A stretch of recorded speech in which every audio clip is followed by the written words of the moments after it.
My name's Ollie Firrell. It's a pleasure to be here. I haven't done any comedy for a little while. My ex-girlfriend always hated me doing stand-up comedy, but luckily she died. So, I had a bit of a tough time getting here today. I got stuck behind a people carrier for God knows how long. I was coming up Selly, and all the traffic lights in a row went red for me. And just as I was pulling in to the tiniest little space outside the pub, I was gang raped. So it's pretty shit time for me so far. And before I can continue, according to new government legislation, I've actually got to make you aware of a couple of things. That while stand-up comedy can be a very fun and enjoyable experience for everyone, it can also be incredibly dangerous, which is why I have to read out the following safety announcements. So if you'll all bear with me, I'm sorry, this just needs to be done. Number one, should a fire break out, the alarm will sound and women and children will be gathered. To tackle the blaze, get the legs to the rear. Number two, any pregnant women in the audience need to be aware this is a pub, there's going to be drinks served, there's going to be comedy going on, so you will need to be able to provide the proper proof of ID that your baby is over 18. Safety gloves provided underneath the seats for all clapping purposes. If anyone does have a nut allergy, please be aware there is a drunk tramp that wanders around this pub force-feeding almonds, so please I have just got to make you aware that halfway through my jokes I've got some strobes set up to go off. Literally nothing to do with what I'm saying. I've just got a couple of epileptic friends in the audience that owe me money.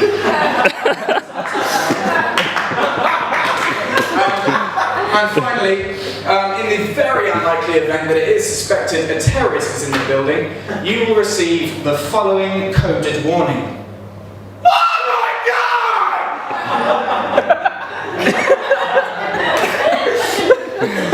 Unpleasantness out of the way. My name's Ollie Firrell. Pleasure to be here. You can probably tell by my broad accent that I'm actually Welsh. So, I know what you're probably thinking. Oh, okay, we're a Welsh boy. Well, stop with your stereotype, because that was a joke. Alright? No. There's a variety of farm animals. We've got pigs, cows, children, it's all sorts of things. I am actually Welsh, majority shareholder Welsh, but I'm from the southeast, which is where we invented farms, casual racism, and British Reserve. If you've ever been at a train station, overhearing a conversation, where's platform 9? Oh god, I can't find platform 9, shit, we're going to miss our train. You know where platform 9 is because you're going there, and there's not a single fucking chance in hell you're going to tell that couple over there. And it's the same reason that if you're offered a cup of tea, consecutively after two people have already been offered a cup of tea and declined, you are now morally obligated to also decline that, regardless of how thirsty you are. I was at the doctor's recently for my first sort of ball cupping, coughing type experience. For those of you who don't know what that is, if you can have a doctor grab hold of your nuts and cough, and they bounce at a sufficient level, then you are in a clean bill of testicular health. And so there I am, trousers down, pants down, balls cupped, coughing away, surrounded by judging eyes. That's when the nurse turned to me and she said, Ollie Firrell, would you like to come through? They didn't make it clear. Nobody makes things clear anymore. Nobody makes things clear in this country. I wasn't even aware it was Christmas until somebody mentioned that, apparently Christmas is coming. There are no obvious warnings. Has anyone seen the German market? Up the top, beautiful example of the Birmingham Christmas time. And I was up there enjoying the lights, the sounds, the mulled wine smell. And my attention was drawn to this gentleman sat in a closed shop doorway and had wrapped in a blanket. He wasn't even begging, he was just sat there. And I went over to him and he looked at me with an informed yet bewildered stare, and I'll never forget, he turned to me and he said,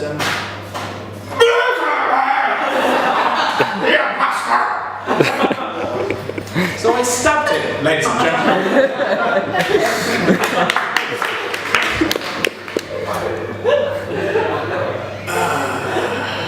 Literally forgot what I was going to say. Andrew, what comes after the cough balls? Walnuts. Ah, yes, thank you. Sorry. Christmas, yeah, I was just linking the jokes here, we're linking the jokes up. Christmas, I think, is just a weird excuse for supermarkets to sell things they wouldn't usually sell. I was in the supermarket the other day, Sainsbury's I think it was, and I bought a packet of walnuts, and I thought, no other time of the year would that be acceptable other than Christmas. And it wasn't until I actually got it home, and I read the side of the packet, and it said, "Why not try tossing over your favourite breakfast cereal?" And I thought, well, I've never taken advice from food before, and I'm not going to start now. So I can think of a couple of fucking reasons. For one, my cereal of choice is proud sponsors of the Paralympics. So the imagery there just does not match up. My housemate's currently eating the last bowl, so he might be a bit confused by the whole... I went to a cookery book signing. My mum's a big Jamie Oliver fan, so I took her along. The queue for Jamie Oliver was absolutely gargantuan. So we queued up in the slightly smaller queue, and it turned out that we waited 2.5 hours to have Gordon Ramsay tell us to go fuck ourselves. Which was interesting. Statistics are in. Middle-aged women are saying 40 is the new 20. And if that's true, then I'm fucking a 12-year-old. My friend's pet shop was robbed last night. They have no leads.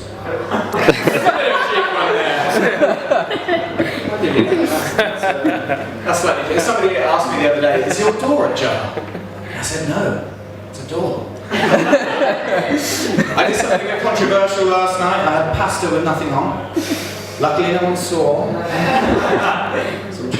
If spooning leads to forking, then why is it such a problem when forking leads to knifing?